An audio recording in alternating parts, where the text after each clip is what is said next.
황혼의 피어난 사랑. 안녕하세요.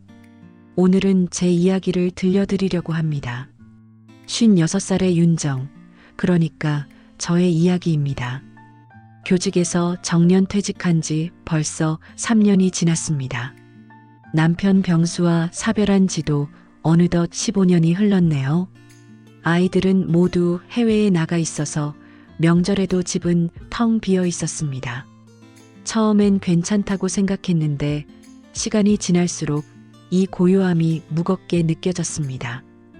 매일 아침 눈을 뜨면 먼저 드는 생각이 있었습니다. 오늘 하루를 어떻게 보낼까? 퇴직 전엔 학생들과 수업 준비로 바빴는데 이제는 시간이 너무 많았습니다. 텔레비전을 켜도 재미없고 요리를 해도 혼자 먹기엔 양이 많았습니다. 그런 제게 유일한 위안이 있었습니다. 주말마다 가는 도서관과 동네 뒷산 산책이었어요. 도서관에서는 젊은 시절 읽지 못했던 책들을 천천히 읽었고 뒷산에서는 계절의 변화를 몸으로 느꼈습니다.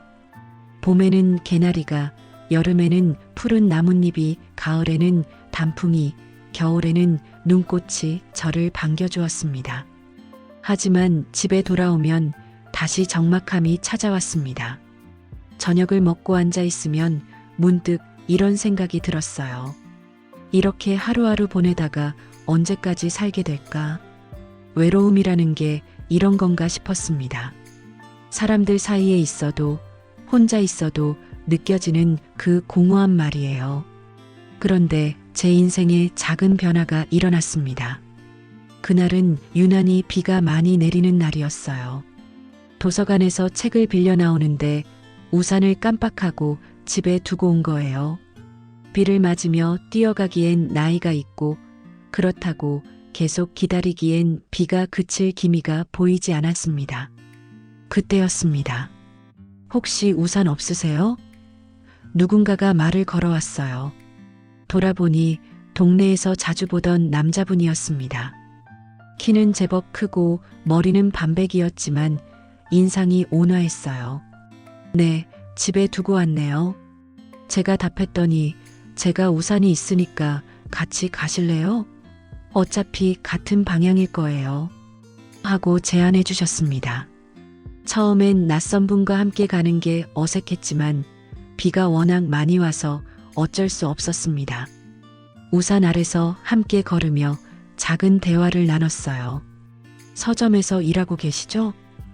제가 물었더니 네, 맞습니다. 가끔 도서관에서 뵙던데 독서를 좋아하시나 봐요. 하고 답해 주셨어요. 그분의 이름은 재호였습니다. 60살이라고 하셨는데 시골에서 농사를 짓다가 몇 년 전 서울로 올라와 작은 서점을 운영하고 계셨어요. 목소리가 차분하고 다정했습니다. 집까지 함께 걸으면서 이런저런 이야기를 나눴는데 오랜만에 누군가와 나누는 대화가 이렇게 편안할 수 있다는 걸 깨달았습니다. 집 앞에 도착해서 인사를 나누는데 마음 한편이 아쉬웠어요. 우산 고마웠습니다. 다음에 서점에 들러서 인사드릴게요. 하고 말했더니 언제든 환영합니다. 하며 따뜻하게 웃어주셨습니다. 그날 밤 침대에 누워 있는데 자꾸 재호 씨가 생각났습니다. 그 온화한 미소와 차분한 목소리가 머릿속을 떠나지 않았어요. 이런 감정이 뭔지 처음엔 알 수 없었습니다. 오랫동안 잊고 있던 감정이었거든요. 며칠 후 정말로 서점에 들렀습니다. 책을 사러 간다는 핑계로요. 서점은 작았지만 아늑했습니다. 책들이 정성스럽게 정리되어 있고 한쪽에는 차를 마실 수 있는 작은 공간도 있었어요. 재호 씨는 카운터에서 책을 정리하고 계셨는데 저를 보자 환하게 웃으며 인사해 주셨습니다. 어떤 책을 찾으세요? 그냥 둘러보려고요. 저는 서가 사이를 천천히 돌아다녔습니다. 문학 코너에서 오래된 시집 하나를 집어들었는데 재호 씨가 다가왔어요. 좋은 선택이세요. 저도 그 시인을 좋아합니다. 그렇게 또 작은 대화가 시작됐어요. 그날부터 저는 자주 서점에 들렀습니다. 처음엔 책을 사러 간다는 핑계였지만 점점 재호 씨와 나누는 대화가 목적이 되었어요. 재호 씨는 항상 저를 반갑게 맞아주셨고 책에 대한 이야기부터 일상의 소소한 것들까지 편안하게 이야기할 수 있었습니다. 어느 날은 제가 좋아하는 클래식 음악 이야기가 나왔어요. 베토벤의 월광 소나타를 좋아해요. 제가 말하니까 재호 씨 눈이 반짝였습니다. 저도요. 특히 1악장이 좋더라고요. 그 순간 느꼈어요. 이 사람과는 통하는 게 많구나. 시간이 지나면서 우리는 더 깊은 이야기를 나누게 됐습니다. 젊은 시절의 꿈, 겪었던 좌절, 상실의 아픔까지. 재호 씨도 어려운 시절이 있었다고 하셨어요. 농사가 잘 안 되어서 빚에 쪼들리던 때 아내를 잃고 혼자가 된 것, 늦은 나이에 새로운 일을 시작해야 했던 두려움. 그런 시절을 어떻게 견뎠어요? 제가 물었더니 하루하루 버텨내다 보니 여기까지 왔네요. 지금 생각해보면 그 모든 일들이 저를 지금의 제가 되게 한 것 같아요. 하고 답해 주셨습니다. 그 말이 저에게 큰 위로가 됐어요. 점점 재호 씨와 보내는 시간이 소중해졌습니다. 서점에서 차를 마시며 나누는 대화, 함께 걸은 짧은 산책, 책에 대한 의견을 주고받는 순간들.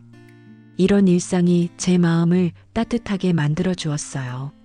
그런데 동시에 복잡한 감정도 생겼습니다. 이게 정말 괜찮은 일일까? 저희 나이에 이런 감정을 느끼는 게 이상한 건 아닐까? 주변 사람들이 뭐라고 할까? 특히 아이들이 알면 어떻게 생각할까? 이런 고민들이 머릿속을 떠나지 않았습니다. 재호 씨도 비슷한 고민을 하고 계신 것 같았어요. 어느 날 저녁 서점 문을 닫고 함께 걸으면서 재호 씨가 말씀하셨습니다. 윤정 씨, 요즘 많이 헷갈려요. 이 나이에 이런 마음이 드는 게 맞는 건지. 제 마음과 똑같았어요. 저도 그래요. 하지만 이 마음이 나쁜 건 아닌 것 같아요. 제가 조심스럽게 답했습니다.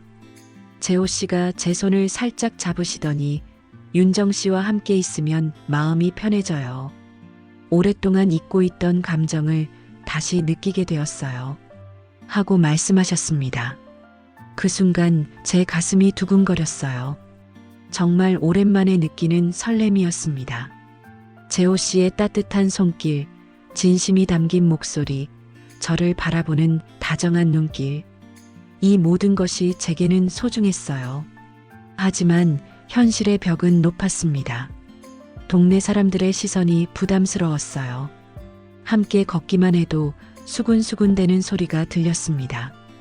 저 나이에 뭘 한다고, 체면도 없이. 이런 말들이 저를 움츠러들게 만들었어요. 더 큰 고민은 아이들이었습니다. 큰딸 미영이와 통화할 때마다 조심스러웠어요. 혹시 제 목소리에서 변화를 느낄까봐. 아들 진우에게도 마찬가지였고요. 아이들이 어떻게 받아들일지 걱정됐습니다. 어느 날 밤 잠이 오지 않아서 베란다에 나가 앉아 있었어요. 별을 보면서 생각했습니다. 나는 지금 무엇을 두려워하고 있는 걸까? 사람들의 시선? 아이들의 반대? 아니면 내 자신의 마음? 그때 깨달았어요. 정말 무서운 건 이 감정을 놓치는 것이라는 걸. 다시는 이런 마음을 느낄 기회가 오지 않을 수도 있다는 걸. 나이가 들었다고 해서 사랑할 권리까지 포기해야 하는 건 아니라는 걸. 다음 날 서점에 갔을 때 재호 씨에게 말했습니다. 재호 씨, 우리 솔직해져요. 서로에게 어떤 마음인지 말해봐요. 재호 씨가 잠시 멈춰서 저를 바라보셨어요. 윤정 씨를 좋아합니다. 많이요.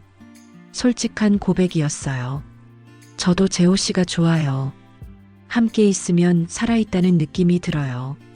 제 고백도 진심이었습니다. 그 순간 재호 씨가 제 손을 꼭 잡으셨어요. 오랫동안 느끼지 못했던 따뜻함이 온몸에 퍼졌습니다. 하지만 여전히 현실의 문제들은 남아 있었어요. 주변의 시선, 아이들의 반응, 각자의 걱정들. 그래도 우리는 조금씩 용기를 냈습니다. 함께 산책하는 시간을 늘리고 가끔은 같이 영화도 보러 갔어요. 사람들이 뭐라고 하든 상관없다고 마음먹었습니다. 어느 일요일 오후 재호 씨와 뒷산을 올랐어요. 단풍이 한창 아름다운 때였습니다. 정상에 앉아서 경치를 바라보는데 재호 씨가 제 어깨에 손을 올리셨어요. 윤정 씨, 행복해요? 네, 정말 행복해요. 그때 재호 씨가 저를 꼭 안아주셨어요. 오랜만에 느끼는 포옹이었는데 마음이 이렇게 따뜻할 수 있구나 싶었어요. 서로의 체온이 전해지면서 외로웠던 시간들이 치유되는 느낌이었습니다. 우리가 이상한 걸까요? 제가 조심스럽게 물었더니 전혀요. 사랑의 나이가 어디 있어요. 우리도 행복할 권리가 있어요. 재호 씨의 답이 확신에 차 있었어요. 그날부터 우리는 더 당당해졌습니다. 동네 사람들의 시선이 부담스럽긴 했지만 서로가 있다는 것만으로도 충분히 강해질 수 있었어요. 함께 도서관에도 가고 카페에서 차도 마시고 때로는 재호 씨 서점에서 함께 책을 정리하기도 했습니다. 큰딸 미영이에게도 용기를 내서 말했어요. 엄마, 좋은 분을 만났어. 처음엔 놀라더니 나중에는 엄마가 행복하면 좋겠어요. 하고 지지해 주었습니다. 아들 진우도 마찬가지였어요. 오히려 혼자 계신 게 걱정됐다면서요.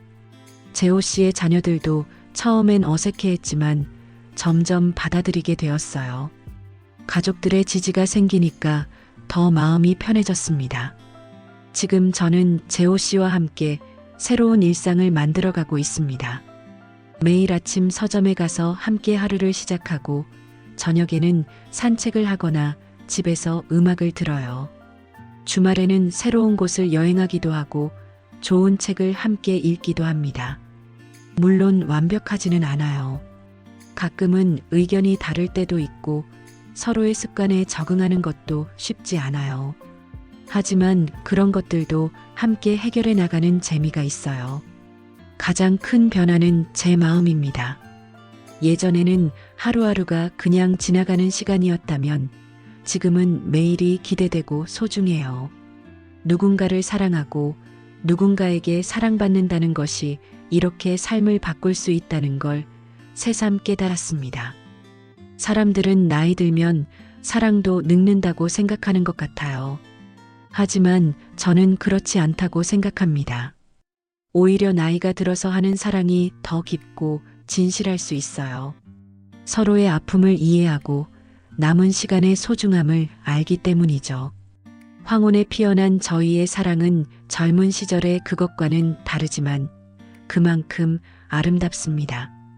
급하지 않아도 화려하지 않아도 조용하고 따뜻한 사랑으로도 충분히 행복할 수 있어요.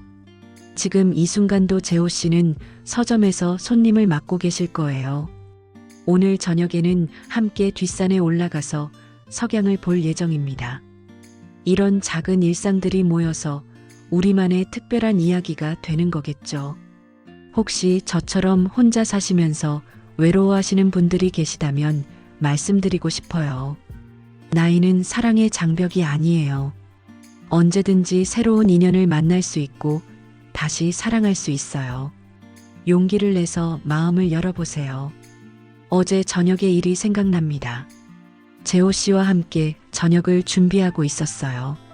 제가 부엌에서 국을 끓이고 있는데 뒤에서 재호 씨가 살며시 다가왔습니다. 뭘 도와드릴까요? 하고 물으시더니 제 어깨에 턱을 살짝 기대셨어요. 그 따뜻한 체온이 등을 통해 전해졌습니다. 재호 씨의 팔이 제 허리를 감싸며 뒤에서 꼭 안아주셨어요. 윤정 씨가 있어서 정말 행복해요. 속삭이듯 말하시는 목소리가 귓가에 닿았습니다. 저는 가만히 그 품에 몸을 맡겼어요. 국 끓는 소리, 재호 씨의 잔잔한 숨소리, 창밖으로 들려오는 저녁 새소리. 모든 것이 평범하면서도 특별했습니다. 이런 순간이 진짜 행복이구나 싶었어요. 저도 재호 씨 덕분에 다시 살아가는 맛을 알았어요. 제가 말하니까 재호 씨가 더 꼭 안아주셨습니다. 그 포옹 속에서 느꼈어요. 나이가 들어도 황혼이 되어도 이렇게 따뜻한 사랑을 나눌 수 있다는 것을. 이것이 제 이야기입니다. 56살에 다시 찾은 사랑, 그리고 새롭게 시작된 인생 후반전의 이야기예요. 지금도 재호 씨 품에서 느끼는 그 따뜻함처럼 우리의 사랑은 계속해서 아름답게 피어나고 있습니다. 들어주셔서 감사합니다.